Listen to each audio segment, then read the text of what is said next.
La construction européenne a été conçue, voulue, organisée par les États-Unis d'Amérique après la Seconde Guerre mondiale.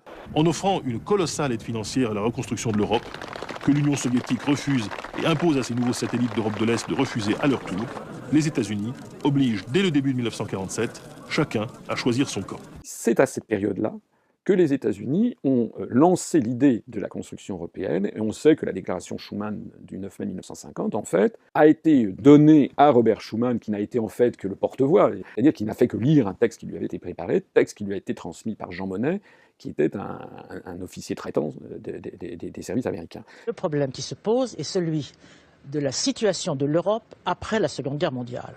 Et ça ramène à une politique américaine. C'est la politique américaine qui conditionne la politique européenne. Les États-Unis, déjà face à l'Union soviétique, avaient voulu organiser en Europe quelque chose qui soit une sorte de contre-feu à l'Union soviétique. Les Américains qui avaient organisé des réseaux pour diffuser cette politique ont considéré naturellement, en partant des traités de Westphalie et de la situation de l'Europe autrefois, que les nations en Europe, c'était la guerre. Donc il fallait les supprimer, les nations. Il fallait donc supprimer les États et les nations souveraines.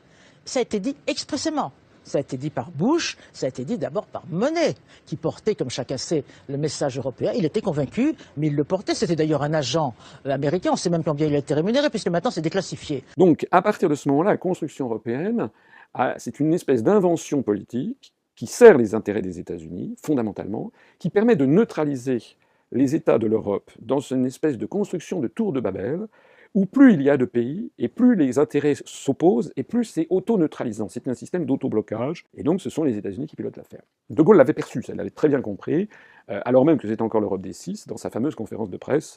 Il y aurait peut-être un fédérateur, mais il ne serait pas européen. C'est ça que j'ai découvert. J'ai découvert qu'en fait, cette construction européenne était pilotée, c'est une stratégie très intelligente, il faut le reconnaître, d'auto-neutralisation des pays d'Europe par eux-mêmes, dans la poursuite d'une chimère qui d'ailleurs n'a jamais existé, puisque jamais dans son histoire, l'Europe n'a été unifiée.